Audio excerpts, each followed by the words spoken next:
Good morning, beloved. Good morning. Good morning. Excellent, excellent, excellent. Welcome to the First Unitarian Church of Pittsburgh. It's Sunday, November 30th of 2025. I am the Reverend Dr. Kate R. Walker. I use the she, her pronouns, and I am honored to serve as the minister of this beloved community. For those with visual disability, I'm a middle-aged, light-skinned female with hair is mid-length, light brown. I wear glasses. Today I have on a red dress with black pattern and a stole that's black on top with flowers on the bottom. And beloved, you are all welcome here. If you are watching now on YouTube or in the future, we are delighted that you've chosen to be with us, and we look forward to meeting you one day, hopefully in person. If you're a longtime member and you just keep coming back because you can't resist us, I'm so delighted to have you.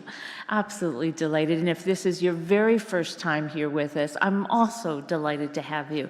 We'd love to get to know you. If you are online, please check us out on our website. Down at the bottom, you'll find a sign in for our MailChimp, where you can get our newsletter and weekly pastoral care, but send us an email, introduce yourself.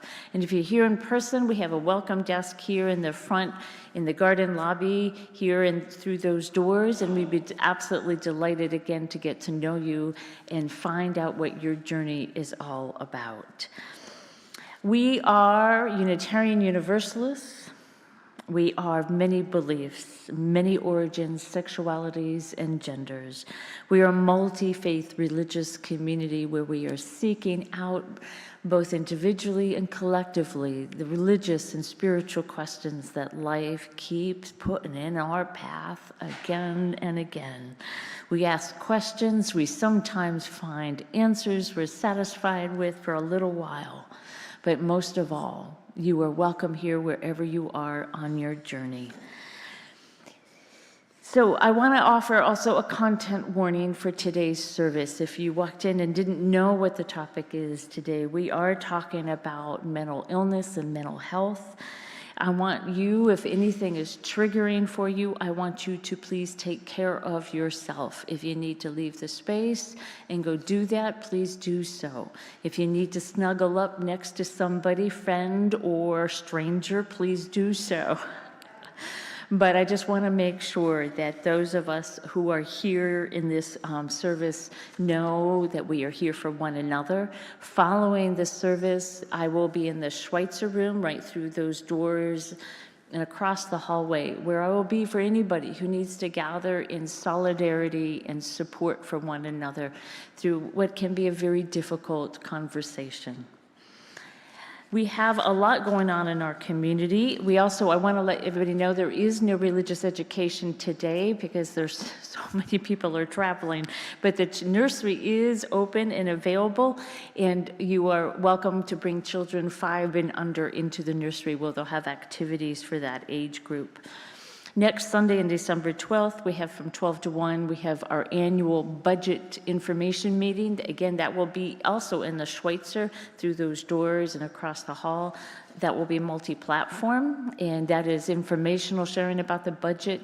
And in this community, if you want to vote on the budget, then you need to volunteer for the Board of Trustees. I do want to also again say, if any of you are experiencing financial difficulties, please reach out to me. We can offer temporary assistance.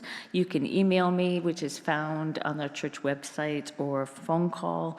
And if you would like to donate to this special fund, the Minister's Discretionary Fund, please do so. I invite us all into arrive in body and spirit. Find yourself connected to one another in this beautiful space, connected to one another across the city for those who gather and worship throughout this weekend. And a deep breath as we arrive, as we turn to our chalice, a symbol of our faith as Unitarian Universalists. This flame, may it guide us through the seasons, challenges, and the joys. May it be ever present in our lives as we face whatever challenges, and remember to not let anyone ever take away our joy and also our love. It also is the beginning of Advent. Advent means waiting, and the holiday season is nothing if not waiting, where we want to get our chores done and get the right gift. But there are times when we need to be quiet and to think and to ponder, to accept the loved ones in our lives as they are and not as we wish them to be. So we light this Advent wreath in the spirit of waiting. In this holiday season, may we find the patience to forgive ourselves, to forgive those who do not think or love the way we wish they would be. May we find patience, may we find the wisdom to let life be as it is and know that love is ever present, and ever powerful. I've been given a notice that there is a Prius in our driveway with the lights flashers on, Pennsylvania license plate MHC 7304. You are welcome to disappear very quietly during the following hymn. Please stand as you are able. 10,007 in the Teal hymnal, There's a River Flowing in My Soul.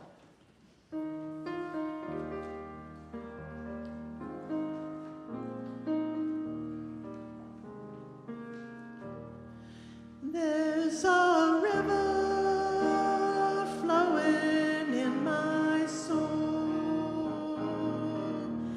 There's a river flowing in my soul. And it's telling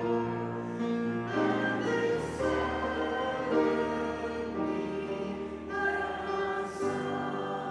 There's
a river.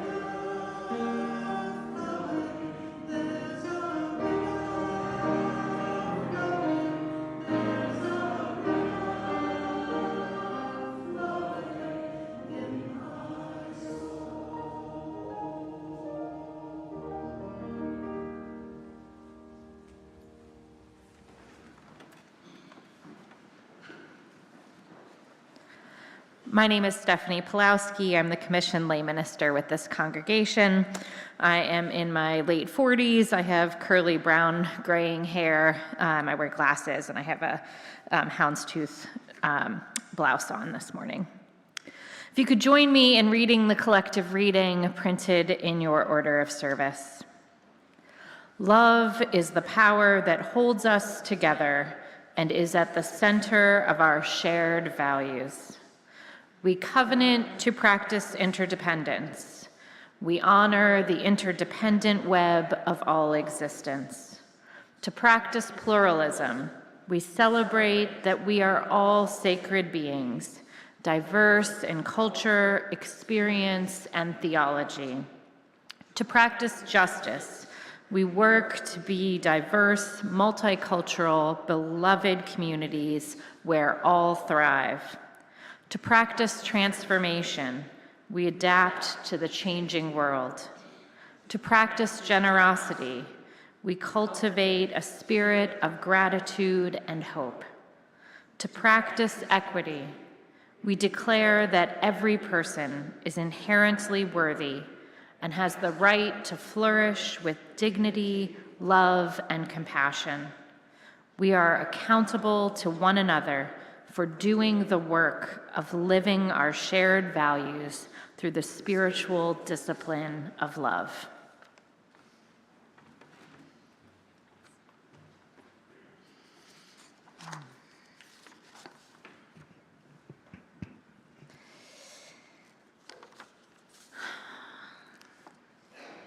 I was young, maybe 8 or 9 years old, when my older brother, who was in middle school, started having behavioral problems. My parents moved him to a different school. The behavioral problems continued. When we were both in high school, I remember my brother Bob, back then he was Robert, that might slip out now and then. He's older by about 18 months, but we would sit around at the dining room table and have almost the same conversation, and yet it was completely different every time. And that conversation sounded like this: me trying to dance around in his brilliant mind as he showed me his world of science fiction, world religion, philosophy, politics, and music. He read, and he read, and he never forgot any of it. But that information and the storylines got all jumbled up into a mess in his world, in his head, that only he could live in and not safely navigate. Voices, maybe his own, maybe from an alien, maybe from the president, who knows, he didn't know. But voices would give him commandments. Those commandments were often to harm himself. Our mother had multiple sclerosis and she could not drive, so it fell to me every few months to drive him to the hospital because that voice had told him to overdose again. Sometimes he just couldn't take their presence in his head anymore, and he just needed relief. He just wanted them to finally, please, to shut up. We only lived a few blocks from the hospital. That probably saved his life multiple times. My mother and I diagnosed him about a year before the doctors agreed. Paranoid schizophrenia. And my mother and I did our best to support him. Our health insurance, fortunately, provided very good private psychiatric care, both in hospital and out. And then he turned 18. And then we lost him to his insanity. Some weeks we knew where Bob was, sometimes we didn't. As we grew older, it got more and more difficult. Sometimes he would mail me letters in Colorado where I had moved for university. He seemed to always know how to find me.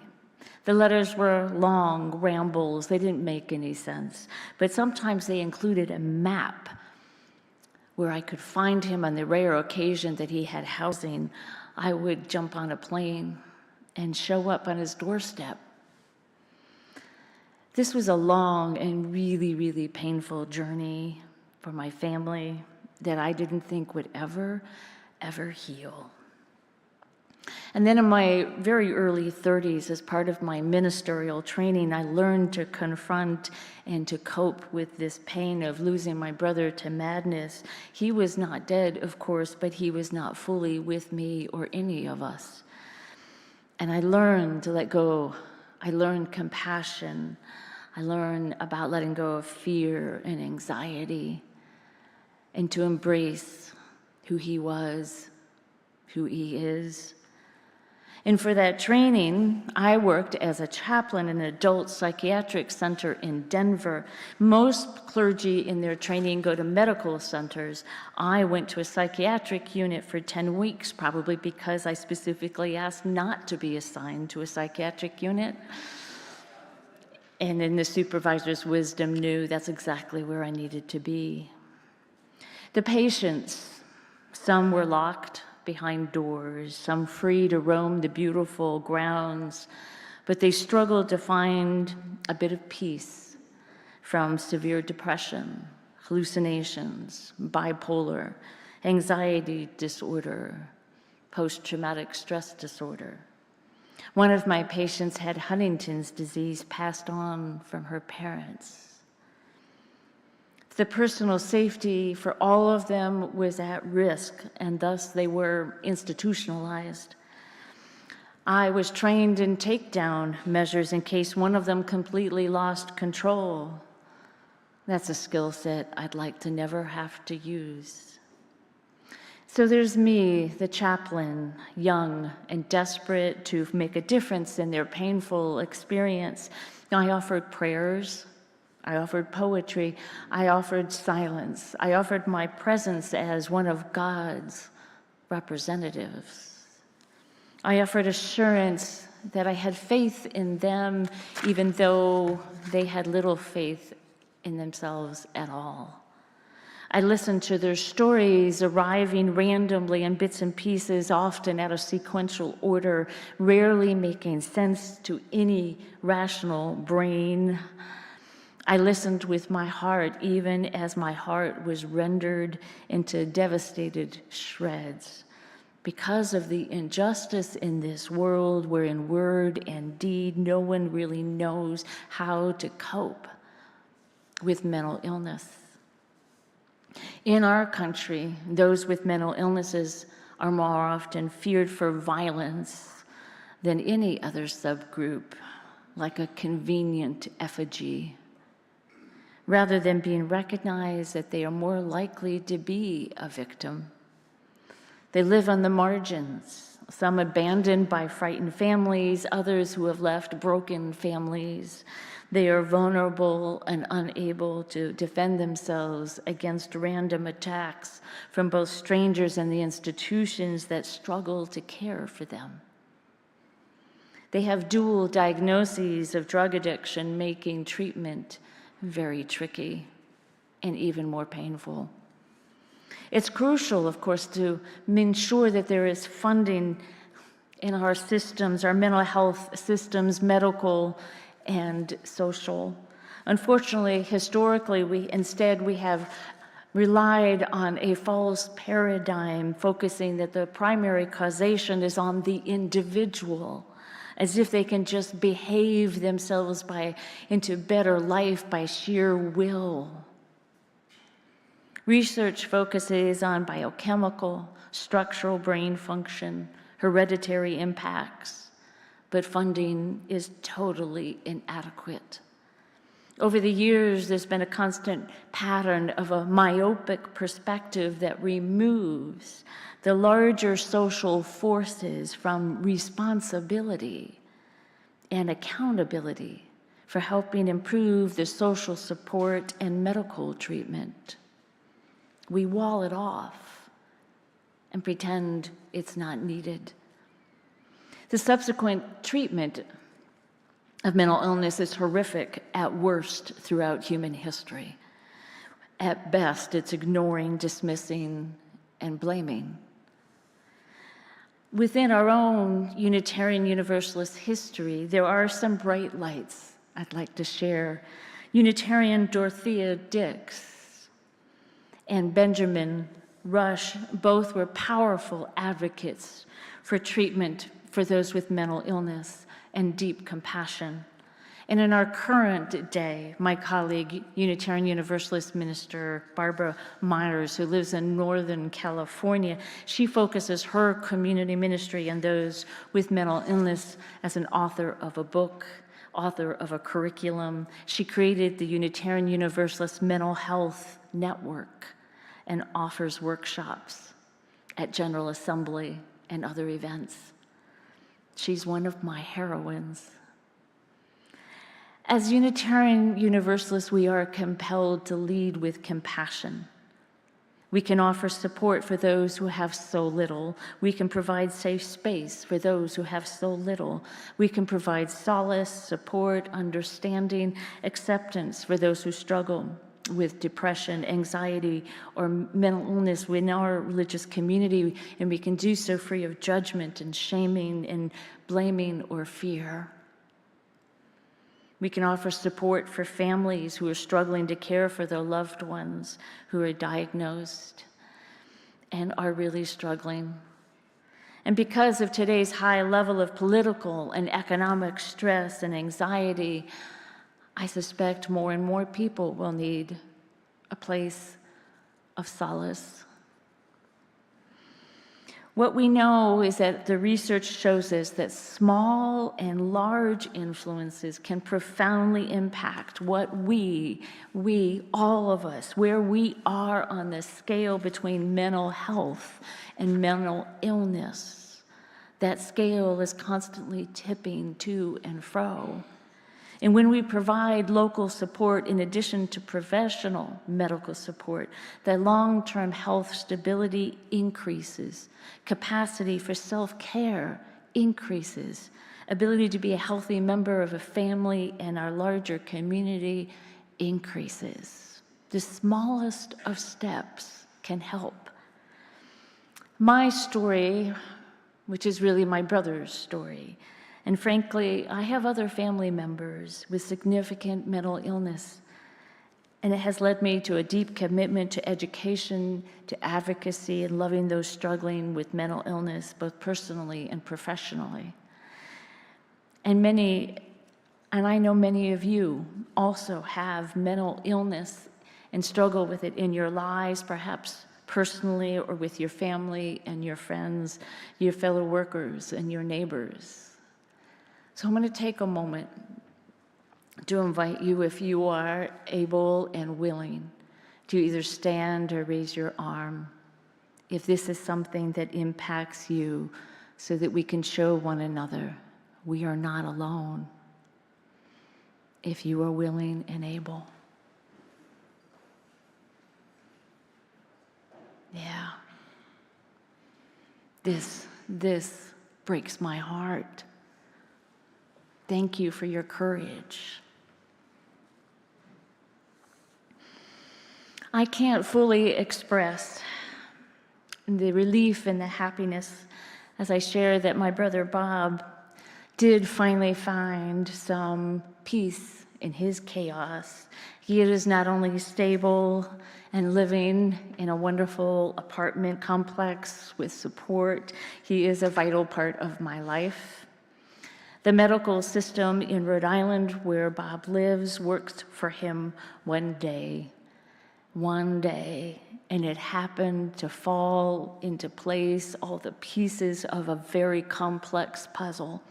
In that random moment that he asked for help, the right people put him into an adult psychiatric center, much like the one that I worked at that summer so long ago. And there he got medical support. And over many months, he had family support. And it was there that he was able to have support when our mother died. And he was cared for in a way that could have easily destabilized him. And as he became more stable, he was put into a series of ever-increasing supportive housing until he could live independently. He had community support, and he found his community support in his local Unitarian Universalist church, where he has served on the board, on the ministerial search committee, participates in worship. He serves as a General Assembly delegate and helps run their social justice ministry. He was a vital part of their community. Climbing out of his darkness, one day at a time, he has found a wholeness amidst the voices in his head, and oh yes, he still has those old voices, his friends. He's no longer a victim. He is now an advocate for others who are lost in the darkness. He found poetry. He found gardening. He is a master gardener. He found community. He found family. He found himself. He's not always predictable. He's not even normal, but I think normal is highly overrated. He is witty and fun and brilliant. And one of his other influences, major influences, the resources that Bob found was Clubhouse International. And I'm going to let him tell you what that is. He could not be here with us in person. He will be here in a couple weeks, but today you get to hear him virtually. But Clubhouse International is so important to him, and I want to make sure you know its availability here in Pittsburgh. He will speak later during our service. I invite you to take a deep breath.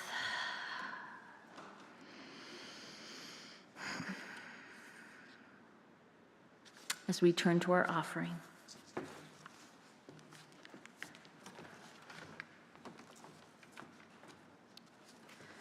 Every month, we share our generosity with a designated organization. This month, that is the Community Food Bank. All donations are shared 50-50 with this organization unless otherwise noted. Our religious community is made up of volunteers and staff creating and hosting a variety of programming. We rely on your financial support.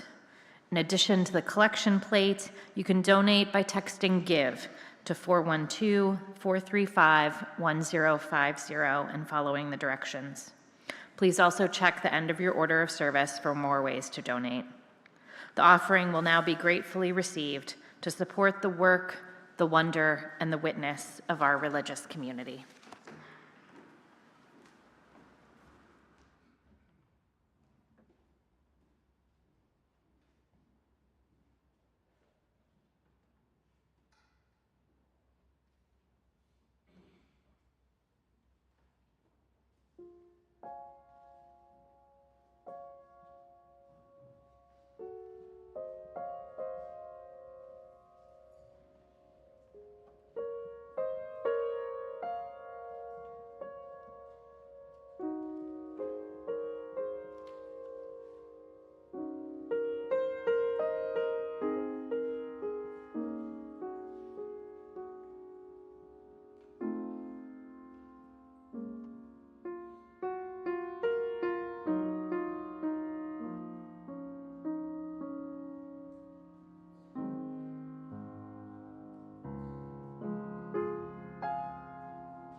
Beloved, I know I have touched tender places in your hearts today, and I offer comfort and support.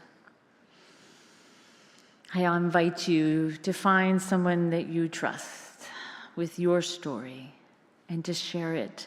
The burden is lightened when we can walk together in this journey, when we can take our journey and know that we are connected to one another. Today, we hold in our hearts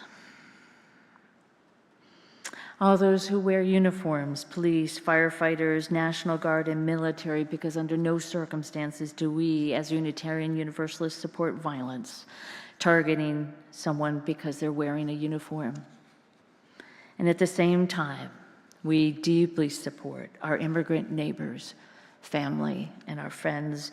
Under no circumstances do we support the current horrific oppression, persecution, and rampant violence being done by our government upon those who have so little and come seeking a better life. Families and communities are being torn apart, and for those wishing to support nonviolent ways to break this pattern, there are many options, but I offer two in case you're not aware. On Friday mornings at 8:30, there is a vigil at the ICE office on the south side. And there is an outrage hour, if that's more your style, on 5th and Shady from 4 to 5 p.m. every day. Feel free to go to Shady and 5th and be outraged from 4 to 5 p.m. every day, or if you're peaceful is more your thing, Fridays at 8:30, or go to both. I also want to make sure you know that as a member of PIN, the Pennsylvania Interfaith Impact Network, that we are collaborating with Casa San Jose and building up new programmings and support for them. That being said, I invite you to take a deep breath again as we enter into a time of silence, meditation, or personal prayer.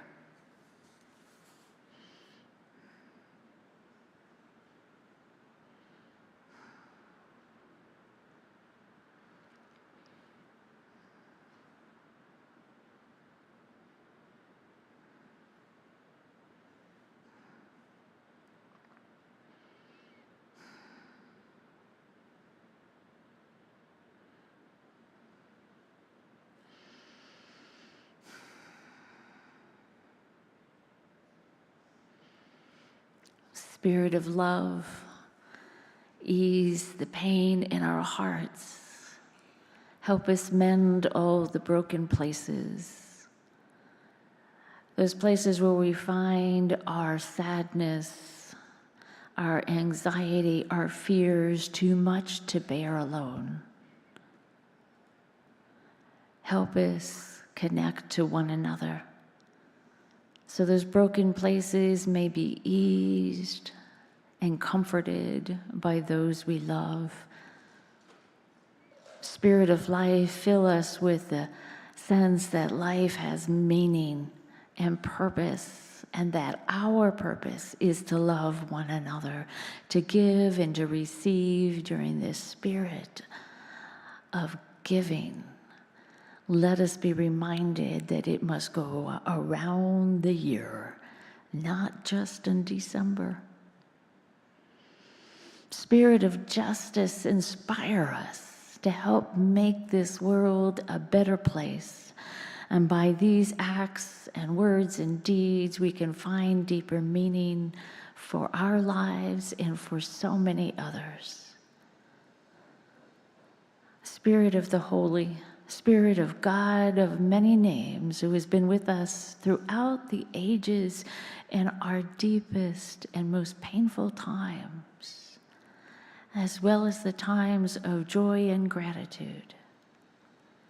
May we find one another in this day of love everlasting. Amen. Blessed be. Ashe. I invite you to stay seated for 1002 in the Teal hymnal, Comfort Me.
Hello, my name is Bob Walker. I am Reverend Kate's brother, coming to you from East Greenwich, Rhode Island at this point. Um, and you have a clubhouse in Pittsburgh. When my sister Kate asked me if I would take part in a brief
really unfair and fast forward pretty much all of the history of Clubhouse expansion and the history of Clubhouse when Fountain House had an epiphany of realizing that it just isn't a magical thing that people's lives were improving. Rather, it was something that could be captured formularically when international standards for clubhouses worldwide was born. Skipping all that, rather to inform you of where we are now. 260 clubhouses in the US alone, add in another 130 or so overseas, and add in that we are considered an evidence based model of rehabilitation by the Substance Abuse and Mental Health Services Administration, SAMHSA, US Gov. The World Health Organization has only endorsed 5 different psychosocial rehabilitative models. Clubhouses are one of them. The medical research journal, The Lancet, gave a wonderful study piece in their journal, humanitarian awards, and the list goes on. Now, in all practicalities, you may be asking, what has this got to do with with Pennsylvania, and even more specific, with Pittsburgh? Fair question. There are currently 20 clubhouses in Pennsylvania and one in Pittsburgh. The Pittsburgh Clubhouse is named the Howard and Sally Levine Clubhouse, located at 2609 Murray Avenue, Suite 101 in Pittsburgh's Squirrel Hill neighborhood. It is very accessible via public transit as well. Kate and I got to tour the clubhouse when I visited in the summer, and we both loved the vibe, the enthusiasm, and the edifice of the space itself. In the interest of timekeeping, I'll give a very brief overlay of what to expect there. It is, first off, not a therapy clinic or a drop in center. It is more of an intentional community predicated off of collegial relations and a work order day. Staff and members are on a first name basis. Staff are there to organize the work of the clubhouse, and it is impossible to achieve the work unless members are involved. All work is voluntary. All work of the clubhouse is done by both members and staff. That includes cleaning, cooking, community meals, billing, tours, hiring, firing, and evaluation of staff, you name it. One of the many functions of a clubhouse is to help people gain employment in the competitive job market in the general public. It is a particularly empowering achievement for members, especially our younger ones, to answer the everyday icebreaker, "What do you do?" with, "Oh, I work at so-and-so," rather than, "I collect Social Security." The clubhouse there is to support and celebrate member achievements, whether it be school, work, or just getting out of bed in the morning when experiencing a strong bout of depression. Not all members will get a full-time job or even any job. They may not be ready for it, but they will find community. Thank you.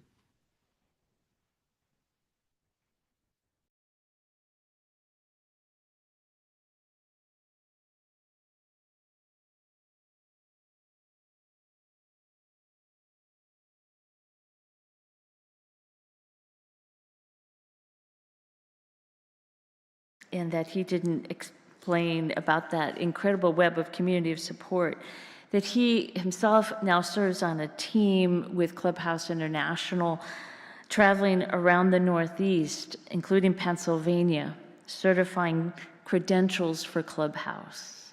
As a volunteer, he serves on the board of Thrive, which is a Rhode Island behavioral health center, an institution that knows that to support patients and anyone with mental health and addiction issues, they need somebody who is coming from that experience to serve on their board, one of the most important members of that population. And earlier this month, my brother Bob was given an annual award by his local clubhouse for all the work that he has done on their behalf, including making sure they eat vegetables from his garden.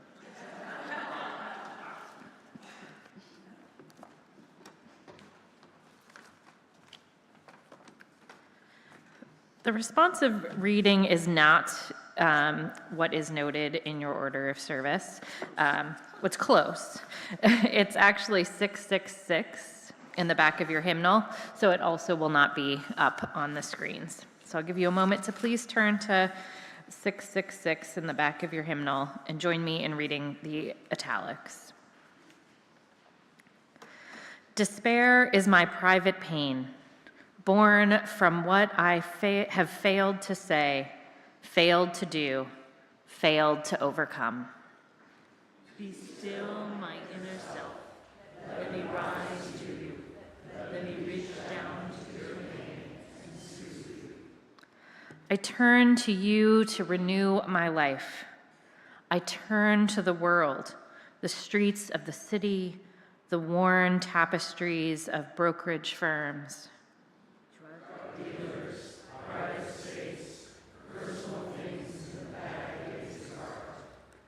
Rage and pain in the faces that turn from me, afraid of their own inner worlds. This common world, I love you, as the lifeblood of generations who refuse to surrender their humanity and illuminating world close to my reigns. From within this world, my despair is transformed to hope.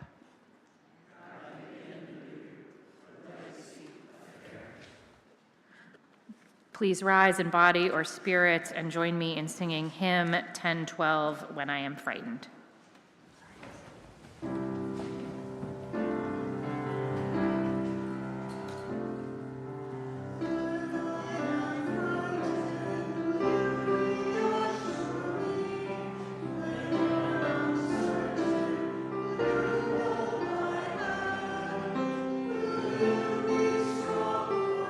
Sing to me quietly.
I invite you to remain standing as we extinguish the chalice. The words are found in our heart, the screens, and in the program.